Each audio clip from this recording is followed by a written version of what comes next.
성도님들 3일 동안 은혜 많이 받으셨습니까? 네, 날씨도 많이 차졌습니다.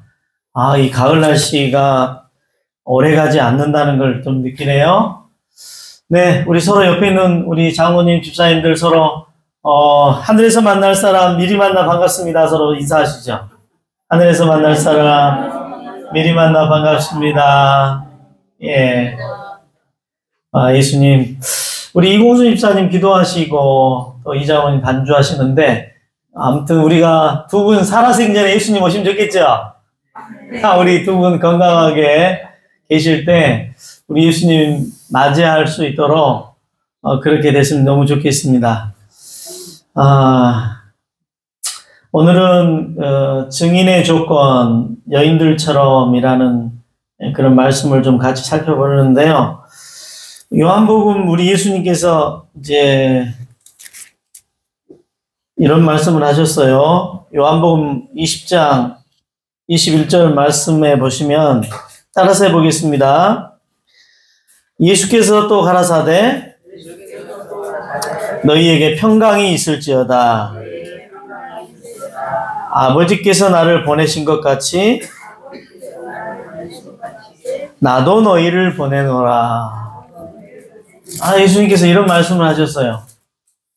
아버지께서 나를 보내신 것처럼 나도 너희를 보내노라. 예수님께서 이렇게 말씀을 하셨습니다. 제자들에게. 이 말씀을 하시고 얼마 있지 않아서 이제 승천하십니다.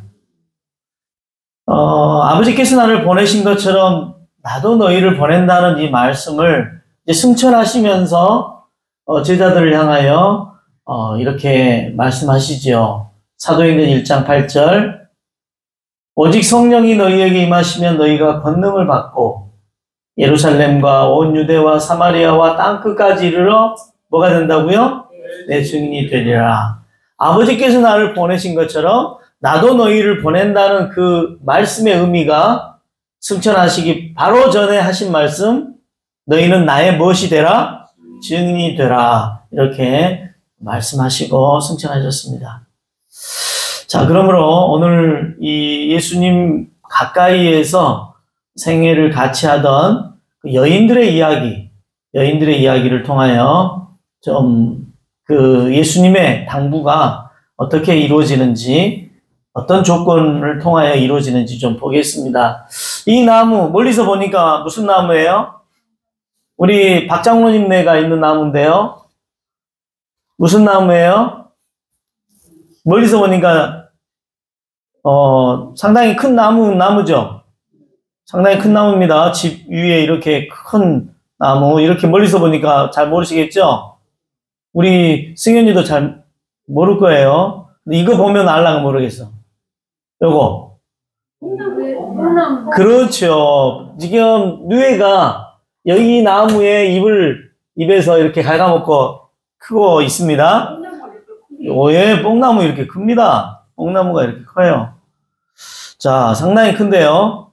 자, 그러면 좀 더, 우리 친구들, 뭘 따먹죠? 이 뽕나무에서? 네, 오디를 따먹죠. 이걸 따먹습니다. 그래서, 우리 또, 올해는 못 따먹었지만, 내년에는 우리 박장로님 오디 다 많이 따먹었으면 좋겠어요. 자, 이 뽕나무와 관련된 좋은 시를 쓰신 우리 교단의 한국교회에 아주 석학이신 남대극 우리 목사님 아시죠? 남대극 목사님이 이번 주에 이 시를 하나 썼어요. 뽕나무와 관련된 시 같이 보겠는데요. 우리 민주사님이 좀 읽어주실래요? 민주사님 마이크 좀 여기 잡고 뽕나무와 관련된 남대극 교수님의 시를 한번 천천히 읽어보세요. 뽕나무. 주여, 나로 하여금 한 그루의 뽕나무, 여리고 성문 곁에 뽕나무가 되게 하여 피곤한 길손들에게 쉼을 주게 하소서. 아이들이 올라타서 오디도 따먹고 어른들이 내 그늘에 둘러앉아 담소하는 우람한 뽕나무 되어 거기 있게 하소서. 그러다가 주님께서 내 곁을 지나실 때 주님을 보려 하나 키가 작아 못 보는 허다한 삭개오들을 받쳐들게 하소서. 네, 뽕나무 관련된 귀한 시입니다. 특별히 이 뽕나무의 이 마지막 문답, 물론 처음에 피곤한 길손들이 쉼이 되는 뽕나무, 아이들은 오디 따먹고 어른들은 그늘에서 앉아 뽕나무 아래에서 이야기 나누는 그런 뽕나무 되는 것도 좋지만, 하나님, 허다한 삭개오들, 그 허다한 삭개오들은 어떤 특징이 있어요? 네, 키가 작아서 예수님 보고 싶지만 못 볼 때 이 큰 뽕나무가 돼요. 그 뽕나무 올라가 예수님 바라볼 수 있는 그 큰 뽕나무가 되었으면 좋겠습니다. 이런 이야기를 하고 있어요. 오늘 우리 모두가 바로 이 큰 뽕나무와 같은 신앙의 거장들이 되길 간절히 바랍니다.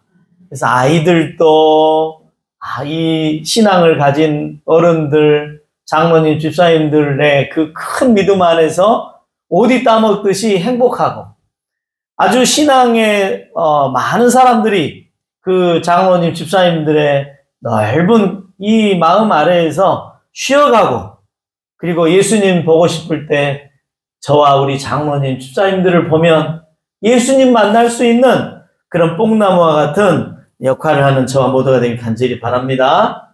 뽕나무의 소원. 자, 우리 예수님은 이 세상을 참 사랑하신 분이셨습니다. 세상을 결코 심판하려 하거나 정죄하러 오신 게 아니라 세상을 구원하러 오셨습니다. 특별히 잃어버린 자를 찾아 구원하려 오셨습니다. 자, 그 예수님, 우리가 사랑하는 예수님, 또 우리를 너무나 사랑하셔서 죽기까지 해주신 그 예수님, 우리 닮길 원하십니까? 네. 예수님 그 큰 은혜와 자비를 마음 가운데 잊어버리지 않고 살 때 주님 오시는 그날 그런 추억과 기억을 가진 분들과 함께 영원히 살기 위하여 강림하실 것입니다. 자, 그러면 그런 뽕나무와 같은 예수님을 나타내주고 보여주는 뽕나무와 같은 여인들이 이 성경에 나옵니다. 누가복음 24장 1절, 우리 잘 아는 내용인데요. 이쪽 줄이 1절 읽으면 우리 두 줄이 2절 번갈아 가면서 같이 읽을게요. 1절 저랑 같이 이 줄 읽겠습니다. 시작. 안식 후 첫날 새벽에 이 여자들이 그 준비한 향품을 가지고 무덤에 가서, 두 줄, 무덤에서 불러 옮기지 마시고 들어가니 주 예수의 시체가 보이지 아니하더라. 이로 인하여 의심하게 문득 찬란한 옷을 입은 두 사람이 곁에 서는지라. 여자들이 얼굴을 땅에 드니 두 사람이 이르되 어찌하여 살아있는 자를 죽은 자 가운데서 찾느냐. 여기 계시지 않고 살아나셨느니라. 갈릴리에 계실 때에 너희에게 어떻게 말씀하셨는지를 기억하라. 이르시기를 인자가 죄인의 손에 넘겨져 십자가에 못 박히고 제3일에 다시 살아나야 하셨더라 한데, 그들이 예수의 말씀을 기억하고 무덤에서 돌아가 이 모든 것을 열한 사도와 다른 모든 이에게 알리니, 이 여자들은 막달라 마리아와 요한나와 야고보의 모친 마리아라. 또 그들과 함께 다른 여자들도 이것을 사도들에게 알리니라. 사도들은 그들의 말이 허탄한 뜻이 들려 있지 아니하나 일어나 무덤에 달려가서 구부려 들여다보니 세마포만 보이는지라. 그 된 일을 놀랍게 여기며 집으로 돌아가니라. 자, 이 이야기는 아주 잘 아는 내용이지만 한번 오늘 본문이기 때문에 좀 살펴봤습니다. 자, 오늘 이 내용은 언제 일어난 일이에요? 예수님이 돌아가시고 안식일이 지난 일요일 새벽, 아직 동트기 전에 있었던 사건이에요. 그때 이 예수님의 제자들과 이 성경에 나오는 이 여자들은 자기가 평생 그렇게 존경하고 또 이 땅에 메시아의 나라를 세울 그리스도라고 생각했던 분이 갑자기 돌아가시게 되니까 대단히 혼돈스럽고 혼란스럽고 좌절스러운 그런 상황 속에 있었죠. 자, 여기에 등장하는 그 여인들 이름이 나오죠. 10절에 보니까 막달라, 마리아, 요한나, 야고보의 모친 마리아, 또 그들과 함께한 다른 여자들이라고 해서 여기에 여자들의 이름이 구체적으로 나오고 여러 여자들이 바로 예수님의 이 부활 후에 이 사건에 같이 있었다라고 하는 걸 알 수가 있어요. 자, 이 중에서 가장 먼저 이 여자들 중에서 가장 먼저 예수님의 일요일 아주 동트기 전 가장 먼저 무덤에 달려간 사람이 누구예요? 막달라 마리아라는 것이 시대요소망 788 쪽에 보면 여인들은 모두 다 같은 방향에서 무덤을 향해 온 것이 아니다. 막달라 마리아나 요한나나 야고보의 모친이 무덤에 가자 해서 온 게 아니에요. 각자 방향이 다 달랐어요. 다른 방향에서 무덤을 향하여 온 것이에요. 막달라 마리아가 제일 먼저 무덤에 왔다고 그래요. 예, 요한복음에도 그래요. 막달라 마리아가 제일 먼저 무덤에 도착해요. 그리고 돌이 옮겨진 걸 보고 제자들에게 알리러 달려갔습니다. 그동안에 마리아가 이제 제자들에게 예수님의 시체가 없어졌다. 도둑 맞았다라고 하는 이 사실을 알리기 위해 제자들에게 갔을 때 요한나가 왔고 야고보의 모친이 마리아가 제자들에게 보고하러 간 사이에 왔다고 나와 있어요. 그동안에 다른 여인들이 왔다. 이렇게 돼 있어요. 자, 세 번째는, 왜 이 무덤에 왔죠? 바로 이 마리아와 여인들이, 향유를 예수님의 시체에다가 바르기 위하여. 이 의식은 뭐냐면, 예수님이 돌아가실 때 예수님의 장례식 절차가 마무리되지 않았다는 걸 알 수가 있어요. 다른 사람들은 부모가 돌아가시든 형제가 죽건 그러면 무덤에 넣기 전에 향유도 우리도 그러잖아요. 염을 언제 해요? 무덤 들어간 다음에 해요? 들어가기 전에 해요? 전에 다 하잖아요. 몸도 씻고 또 그분에게 대해 해줄 수 있는 거 다. 근데 예수님은 그런 절차와 그런 과정이 있었어요? 없었어요? 없었단 말이에요. 장례 절차가 아직 마무리되지 않았다는 거예요. 그러므로 이 여인들은 좌절과 혼돈 가운데서 내가 사랑하는 그 주님, 내가 정말 존경하는 그 선생님, 그분의 이 장례식이 마무리되지 않았기 때문에 너무나 안타까워가지고 집에 가서 비싼 향유를 가지고 시신에게 바르는 그 향유를 좀 바르어주기 위하여 장례를 마치기 위하여 무덤을 향하여 달려왔던 것입니다. 자, 그 다음 이제 예수님의 시신에 이제 바르려고 했는데, 자, 이런 이 노력이 참 인간적으로 볼 때 훌륭해요, 훌륭하지 않아요? 훌륭하죠. 인간적으로 볼 때 참 훌륭해요. 아직 장례를 다 치르지 못한 것에 대하여 안타까운 마음으로 정성을 다해서 헌신하는 마음으로 비싼 향유를 사가지고 바로 시신에다가 바르러 주기 위하여 부지런히 새벽같이 예수님의 무덤을 향하여 달려오는 이 인간적인 측면은 이해는 하나. 신앙적인 측면으로 볼 때 이 여인들은 예수님의 무덤이 계실 거라고 생각하고 온 거예요. 그렇죠? 인간적인 측면으로는 참 가상하고 헌신적이고 노력하고 수고했지만 신앙적인 측면으로 예수님이 여전히 계속 무덤에 누워있으면 돼야 안 돼요? 안 돼요. 그러니까 인간적인 측면으로는 참 대단한 헌신을 했지만 신앙적인 측면으로 보면은 믿음이 있는 거예요, 없는 거예요?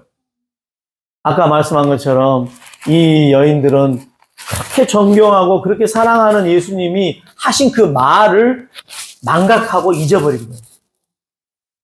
뭐 믿음이 없었다기보다는 예수님께서 그렇게 죽은 다음에 뭐 할 거라는 말씀을 이미 살아계실 때 하셨다고요? 다시 살아날 것이라고 하는 말씀을 수차례 했지만은 그 말씀을 기억하지 못했다는 거예요. 그래서 인간적인 측면으로는 훌륭했지만 신앙적인 측면으로는 뭔가 부족한 상태. 신앙적으로는 부족해. 그래서 그들은 이제 예수님이 여전히 시체 상태로 계실 거라고 생각하고 무덤에 갔지만 무덤이 비어 있었어요? 차 있었어요? 비어 있었어요. 예수님이 안 계셨어요. 그래가지고 그들은 아주 예수님의 시신이 뭐 했다라고 생각했을까요? 도둑 맞았다라고. 도둑 맞았다라고. 그렇게 생각을 해서 아주 충격을 받았다라는 사실을 알 수가 있어요. 자, 바로 드디어 이제 예수님께서 이와 같은 상황을 그렇게 말씀을 하신 것입니다. 그 다음 사건, 이제 반전이 일어나죠. 이렇게 이제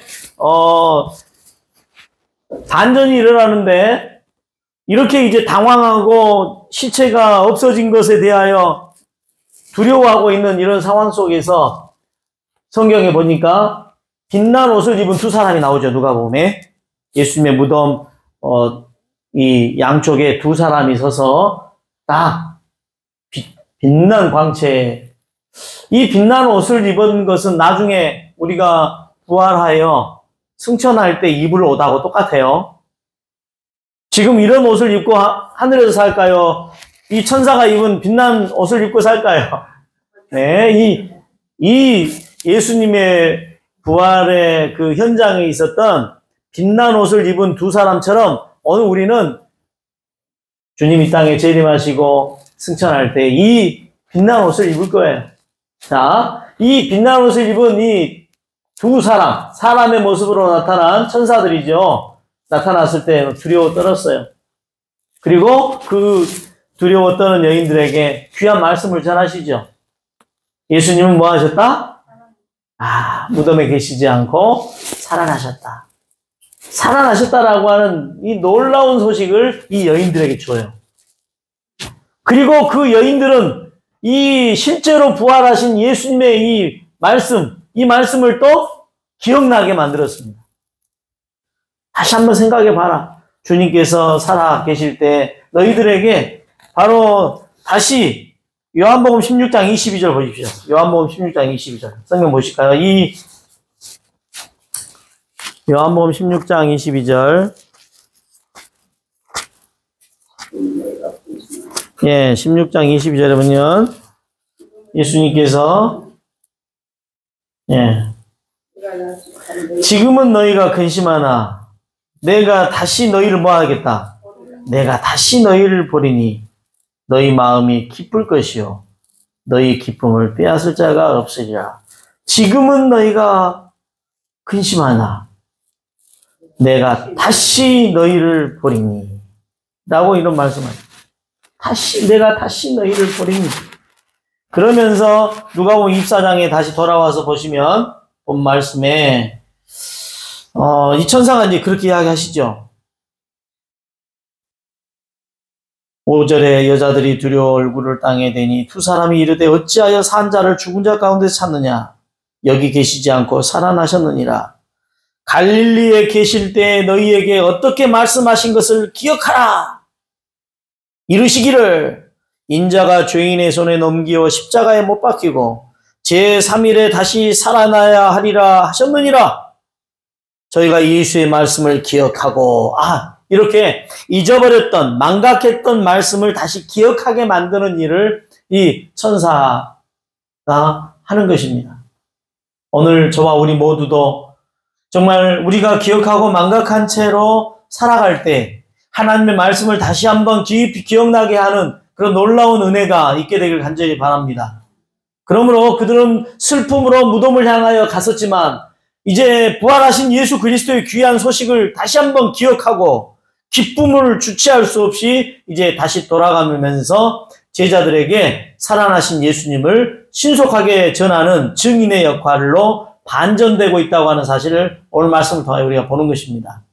자, 그런데 이것은 베드로는 이 여인 마리아하고 여인들이 가가지고 마리아가 가서 예수님이 부활했다라는 이 말을 전할 때 그걸 허탄한 이야기 정도로 생각을 해요, 지자들이.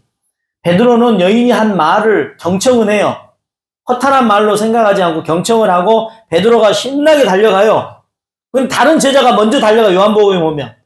다른 제자가 무덤 앞에 가가지고 들어가지 못하고 있어요. 근데 베드로가 요한복음에 보면 먼저 무덤 안에 들어가 보니까 과연 무덤이 비어있다라는 사실을 베드로가 확신합니다. 그리고 이제 여인들과 이 베드로의 경험은 조금 달랐다는 사실을 알 수 있어요.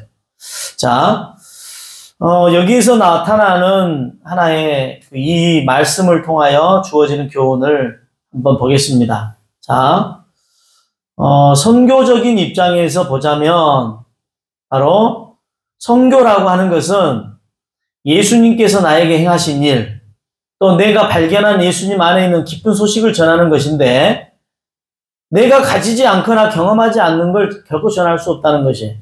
그러죠. 바로 그 여인들은 지금 부활하신 예수님에 대한 그 놀라운 현장의 경험을 그들이 직접 체험했기 때문에 제자들에게 달려가서 전하는 일을 하게 되었습니다. 마찬가지로 제자들도 마찬가지죠. 내가 경험하지 않은 것을 나눠줄 수는 없는 것입니다. 자, 특별히 막달라 마리아를 이 예수님의 증인으로 삼으실 때 장면을 시대의 소망에 보시면, 자, 한번 우리 같이 두 줄만 읽어볼까요? 시작. 그러나 예수께서는 이제 당신의 낯익은 음성으로 마리아야 하고 친히 부르셨다. 감사합니다. 자, 이 아주 중요한 내용이 요한복음에 있는데 누가복음과 마태복음, 마가복음을 제가 살펴봤을 때 이 말씀을 없고 요한복음에만 있어요. 자, 무덤에서 두 천사가 이제 예수님이 다시 살아날 것에 대하여 제자 이 마리아와 그 제자들에게 기억나게 해주는 일을 하고 있는 그 상황 속에서 한 분이 옆에 계셨어요. 우리는 누가복음에는 빛난 두 사람을 나오지만 그 빛난 두 사람 옆에 한 분이 서 계셨다니까요. 그분이 누구셨어요? 예수님이셨어요. 바로 그 예수께서는 이제 당신의 낯익은 음성으로 마리아야 라고 이렇게 부르셨어요. 그러므로 이 마리아는 베드로나 제자들에게 달려가기 전에 누구를 목격하고 달려간 거예요? 부활한 예수님을 목격했기 때문에, 체험했기 때문에 확신을 가지고 제자들에게 달려가서 부활한 예수 그리스도, 주님이 죽지 않고 무덤에서 살아나셨다라고 하는 이 놀라운 이 소식을 전할 수 있는 확신 있는 증인이 될 수 있었습니다. 이 장면이 우리에게 말하고 있는 것은 오늘 우리들도 이 전도회를 앞두고 또 우리가 사는 날 동안 정말 예수님께서 나와 동행하시고 내가 예수님과 동행하면서 하나님께서 나를 인도해 주신 그 놀라운 믿음의 경험들을 나눠줄 수 있는 자가 진짜 하나님의 참된 증인이 된다는 사실을 우리가 이해하게 되는 것입니다. 오늘날 시대소망에는 좀 안타까운 말을 우리에게 기록하고 있습니다. 우리 노입사님, 한번 네 줄만 좀 읽어주실래요? 자, 네 줄. 막달라 마리아와 같은 신앙을 가지고 신앙하는 분도 있지만, 이제 베드로나, 의심 많은 도마나 제자들과 같은 또 신앙을 하는 분들의 모습이 있는데 한번 읽어. 지금도 그때의 제자들과 같이 행동하는 사람들이 얼마나 많은가. 사람이 내 주를 가져다가 어디 두었는지 내가 알지 못함이니이다라는 마리아의 절망적인 부르짖음을 지금도 그대로 되풀이하고 있는 사람이 얼마나 많은가. 네, 얼마나 많은 사람들에게 어찌하여 울며 누구를 찾느냐고 하신 구주의 말씀이 해당이 되고 있는가.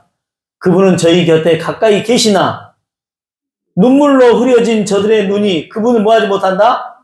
분별하지 못한다. 그분이 그들에게 말씀하고 계시나 저희는 그것을 뭐한다? 깨닫지 못한다. 아, 숙인 머리가 들려지고 눈이 열려 그분을 볼 수 있다면 지금도 마리아가 막 눈에 눈물이 범벅이 돼가지고 우리 주님 어디 계세요?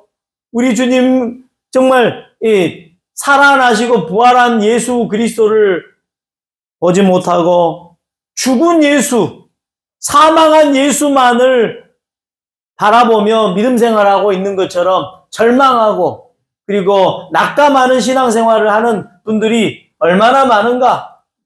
만일 부활한 예수 그리스도 살아계신 우리 주님을 확신한다면 이 땅에 어떤 어려움이나 시험도 능히 이겨낼 수 있는 용기와 그리고 신앙의 즐거움이 있을 거라고 하는 것입니다. 아멘입니까?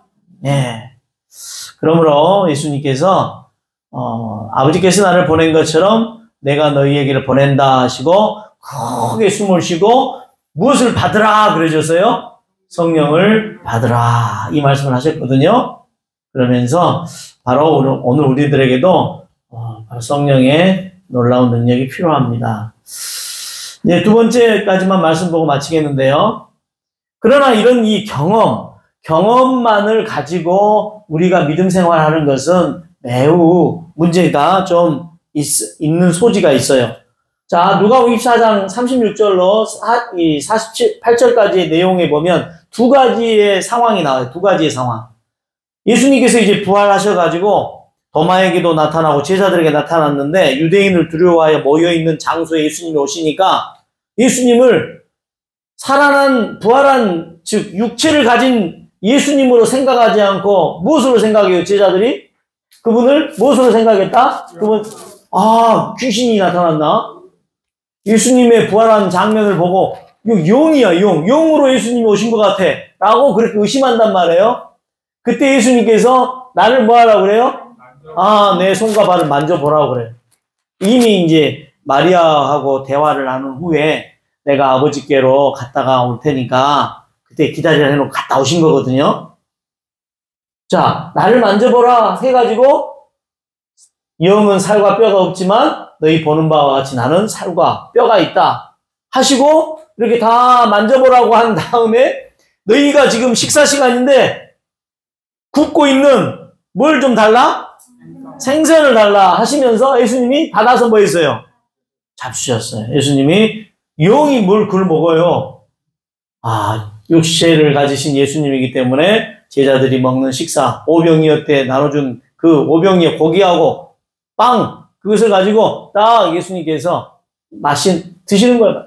자, 이것은 예수님의 그 관계, 예수님과의 그런 영적인 신앙의 체험을 제자들이 하게 된, 만지기도 하고, 이야기도 나누고, 그 다음에, 그분이 음식을 드시는 것도 같이 체험하고, 아주 중요하단 말이에요. 근데 이것으로 제자들의 신앙이 완성되지 않습니다. 그 다음 이 제자들을 어떻게 하시냐면, 44절 다시 한번 읽어주세요. 도입사님. 또 이르시되, 내가 너희와 함께 있을 때 너희에게 말한 바, 곧 모세의 율법과 선지자의 글과 시편의 나를 가리켜 기록된 모든 것이 이루어져야 하리라 한 말이 이것이라 하시고 이에 그들의 마음을 열어 성경을 깨닫게 하시고. 감사합니다. 이겁니다. 예수님께서 예수님과 제자들과의 관계에 있어서 매우 밀접하고 가까운 관계, 또 부활의 놀라운 증거를 보여줌으로 신앙의 확신을 주셨지만 그것으로 예수님께서는 다 일을 마치신 게 아니라 다시 그들의 마음을 열어 뭘 깨닫게 하셨다? 성경을 깨닫게 하는 하나님의 말씀을 연구하고 예수님의 이 십자가 사건과 예수님의 이 부활의 사건은 이미 예수님께서 이 땅에 오시기 전에 구약의 선지자들을 통하여 뭐한 말씀이다? 예언된 말씀이다. 라고 하는, 그러므로 예수님은 이미 하나님께서 아담 이래로 예언해 두시고, 그리고 하나님의 약속은 이렇게 분명하게 이루어진다라고 하는 확신을 갖게 하는 이 하나님의 말씀을 깊이 연구하는 이 일을 통하여 바로 이 제자들의 신앙이 굳건하겠다는 것입니다. 그러므로 오늘 이 화요일 저녁 또 우리가 안식일을 지키시면서 우리의 신앙의 경험도 매우 중요해요. 예수님의 부활을 증거할 수 있는 제자들처럼 우리가 삶 속에서 예수님과 동행하는 그분의 인도하심, 성령의 놀라운 인도하심 같은 것들을 경험하는 것 중요해요. 그렇지만 또 하나 우리의 신앙을 위해서는 하나님의 말씀을 통하여 앞으로 하나님의 말씀이 어떻게 이루어질 것인지에 대한 모든 예언과 그런 표상과 표징들을 다 알고 깨닫는 것 또한 매우 중요하다는 것을 이해했으면 좋겠습니다. 아멘입니까? 자, 이제 이 말씀 하나 마치겠는데, 자, 여기가 어딘 줄 아세요? 여기 갔다 오신 분. 우리 박장호님 다녀오셨죠? 여기가 어디냐면, 우리 성도님들도 한번 가서 하루 자녀들하고 가족들하고 묵고 오세요. 그렇죠, 그렇죠. 엘도라도예요, 엘도라도.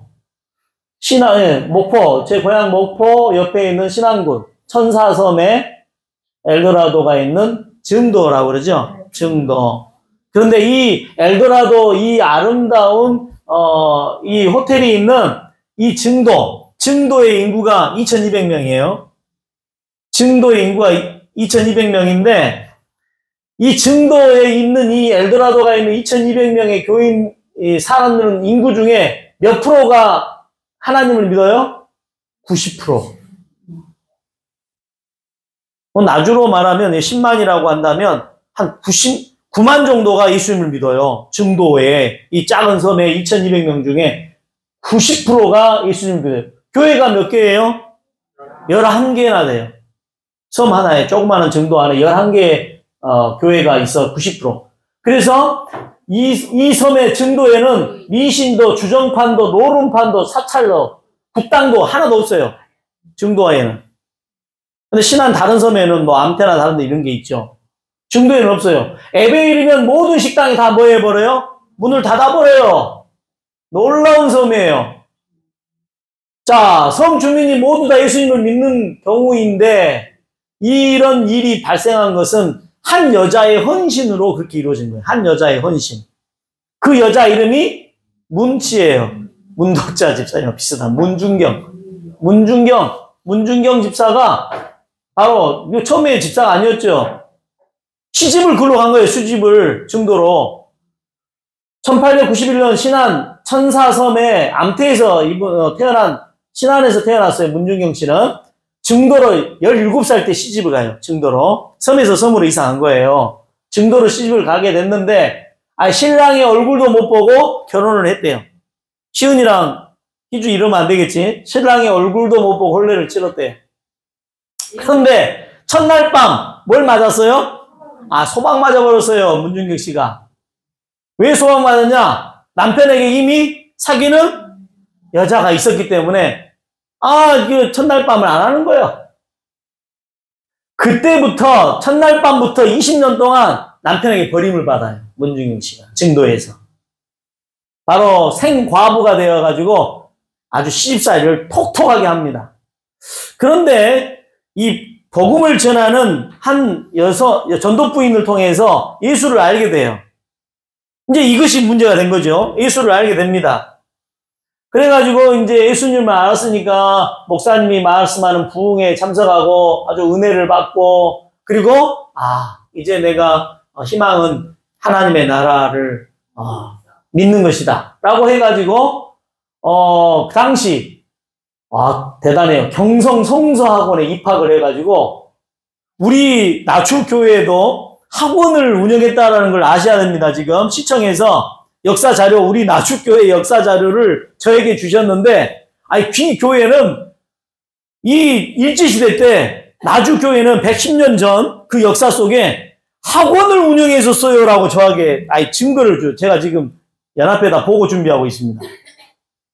바로 이 문중경 씨도 이 전도를 받고 경성 성서학원에 입학해가지고 이제 전도 부인이 돼요. 전도 부인이 돼가지고 다시 고향 신안으로 내려가요. 고난으로 내려와가지고 나룻배를 타고 섬들을 돌면서 이제 전도 부인이니까 전도를 합니다. 우리 이제 교인들 중에 그냥 저는 전도 부인을 가지고 있는 교회들이 있어요. 과거 남성교회가 이병하 목사님한테 전도 부인 두 분을 세워가지고 이제 교회 월정금으로 그분들 활동비를 드렸거든요. 전도사님을 안 쓰고. 지금 영산교회가 전도 부인 두 사람을 세웠습니다. 장모님 두 분, 사모님이 노인 일자리나 시에서 하는 일자리를 안 다니시고 온전히 하루 8시간 교회에 와가지고 카페, 빵을 만들어서 주위 사람들에 나눠주고 그 빵 만드는 모든 재료는 교회 도루가에서 떼줘요. 빵 만들어서 주위 사람들에 나눠드려라 해가지고 이분이 활동하는 활동비를 벌기 위해서 이제 효소 사업을 시작한 거예요. 효소 사업을 통하여 발생하는 수익의 일부를 이 전도 부인들 활동비로 드리기 위해서 효소 사업을 시작했어요. 아주 지금 나름대로 이제 자리를 좀씩 잡아가고 있는 거거든요. 이 전도 부인이라는 말이 그 말이에요, 지금. 그래서 이 문중경 씨가 이제 남편에게는 소박받고 20년 동안 시집살이 하고 그러다가 이 신앙을 시작해가지고 전도 부인이 된 후 신안에 있는 1004개가 넘어요. 1007개가 8개인가 돼요. 1000개가 넘는 그 섬에 다니면서 이 여자가 복음을 전하는 거예요. 전도 부인으로. 그래가지고 이제 섬에 가면은 의사도 없고 우체국도 없고 그러잖아요. 약사도 없고. 이 전도 부인이 섬 다니면서 짐꾼도 내어주고 우체부도 내어주고 약사도 내어주고 의사 노릇도 하면서 1년에 9켤레의 고무신을 바꿀 정도로 부지런히 돌아다녔대요. 아이나 병자나 노인을 막론하고 만나는 사람에게 막 우리 허집사님처럼 찬양을 불러줬대요. 찬양을 불러주고 기도도 해주고 복음을 전했대요. 그래서 섬마다 그녀의 영향을 받은 많은 청년들이 예수님을 믿는 경우가 발생한 거죠. 마치 옛날 우리가 막 구제 사업을 열심히 할 때 진도나 안면도 우리 나주도 구제 사업을 꽤 했을 거예요. 110년 됐으니까. 그러니까 예수 믿는 사람이 많이 나왔고 그들 가운데 이제 대학생 선교회 이 한국 기독교의 대단한 거물이거든요. 이 문중경 여자분을 통하여 신안에서 태어난 김중곤이라는 개신교의 아주 영적인 목사가 이 문중경을 통하여 신앙을 받는 거예요. 이 여자를 통해서.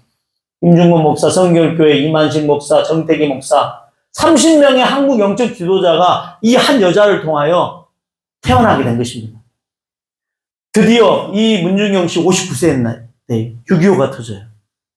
59세 때 6.25 전쟁이 일어났고 공산당들이 신안까지 내려간 거예요. 부산만 놔두고 다 공산당들이 내려갔으니까 목포 신안까지. 그래가지고 이 문중경 여자가 체포돼요. 체포됐을 때 뭐라고 불렀는가 문중경 이 여자분을 뭐라고요? 새끼를 마니까 씨암탉이라고 이렇게 이 사람을 통하여 예수님을 믿는 사람들이 너무나 많으니까 새끼를 마니까 씨암탉이라고 하면서 바로 이 사람을 곤봉으로 때려가지고 결국 죽여버려요. 문중경 씨를 죽입니다. 곤봉으로 맞고 끝내 총탄에 맞아 순교합니다. 그래서 이 증도라고 하는 곳에 90%의 그런 교인들로 만들어진 섬이 된 건 이 문중경 이 한 여자의 그런 헌신과 노력을 통하여 바로 그 섬의 90%가 하나님을 믿는 섬이 되어 있습니다. 사도 바울이 되고 그렇죠. 오늘날 저는 참 부끄러워요. 이 사람처럼 오늘날 저에게 맡겨져 있는 이 나주교회에서 우리 성도님들과 더불어 우리가 이제 전도회를 준비하면서 1인 1명을 전도하는 이 일에 우리가 구호를 외치고 있지만 우리가 남아있는 약 15일 동안 이제 15일 남았습니다. 15일 동안 문중경은 아주 30명의 영적 지도자를 전도했고 중도에 있는 2200명의 사람들에게 복음을 전하는 그런 열심히 있는 여성, 바울과 같은 여성이 있는데 오늘 저와 우리 모두도 한 사람 내 가까운 가족과 친지들에게 복음을 전할 수 있는 그런 용기와 믿음이 일어나기를 간절히 바랍니다. 정말 하나님께서 우리 모든 성도님들 잘 인도해 주길 바라고, 우리 시은이가 마지막 기도문을 좀 읽어주고 마치면 좋겠어요. 시은이야, 이 기도문 정말 오늘 이 말씀에 맞는 이 내용의 기도문을 좀 읽어주고 마치도록 하겠습니다. 진리이신 아버지 하나님, 언제나 내가 전하지 않는 것은 주님을 잘 모르기 때문인지 자신에게 물어봅니다. 성령님, 매일 주님을 만나고 더욱 알고 경험하기를 원합니다. 주님께서 베풀어 주신 기쁨을 홀로 가지지 않게 하시고 나의 경험을 지혜롭게 나눌 수 있게 도와주시옵소서. 아멘. 그런 저와 모두 되기를 간절히 바라면서 말씀을 마치겠습니다. 우리 함께 찬양하고 마치겠습니다. 301장, 내가 나를 따라오면 사람 낚는 어부 되리라. 사람 낚는 참 어부가 되게 하리라. 301장, 내가 나를 따라오면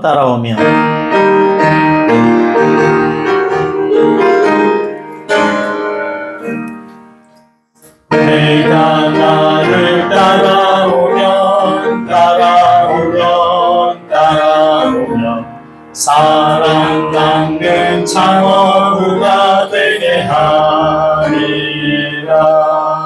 사랑 낚는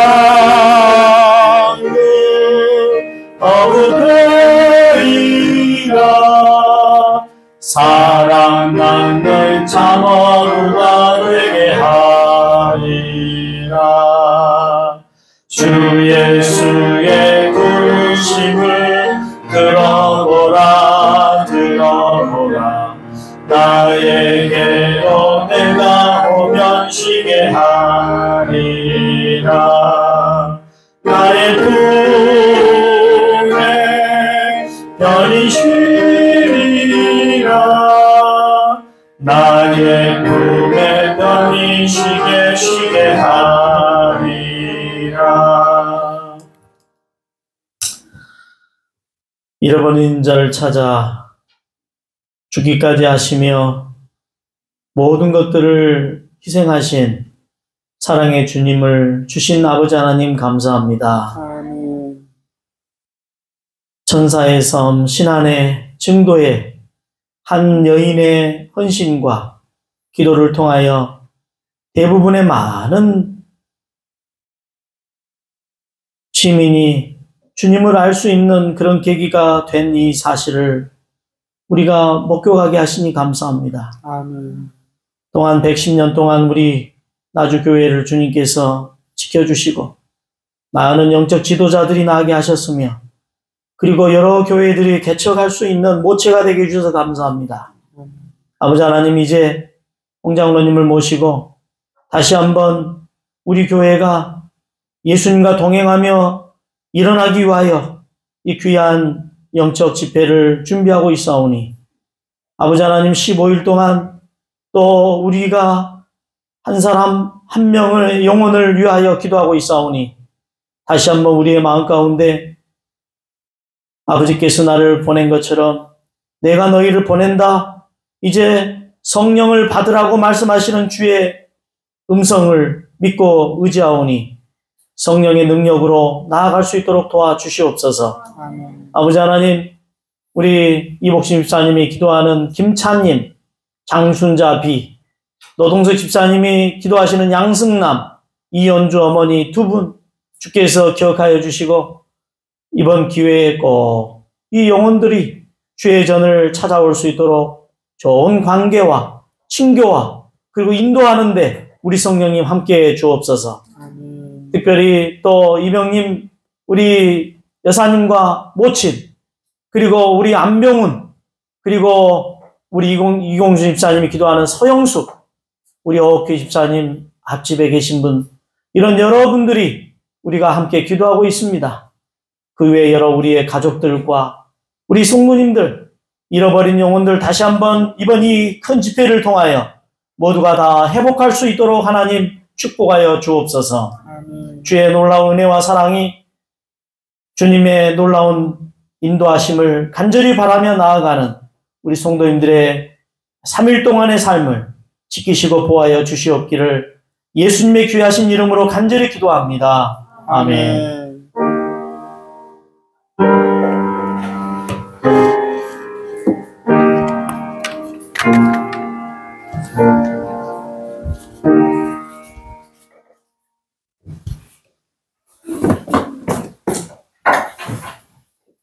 목사님, 청년회 있습니다.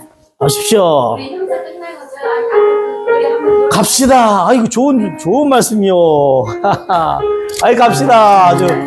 예, 갑시다, 한번. 아이고, 감사합니다.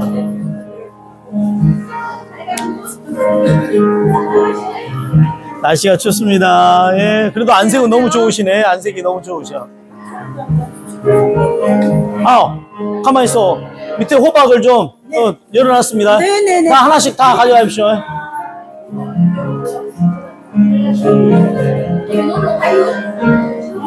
놀러 갑시다. 참말 한번 갑시다. 예, 이제 목사님이 말했으니 예, 갑시다. 예. 모지랑 버티면 되고 쭉가시 아이고, 그러죠.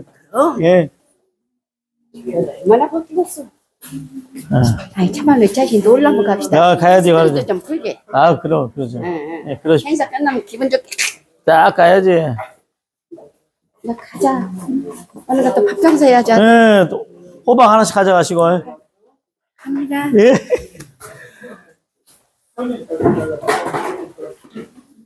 아이고, 문집사님 감사합니다.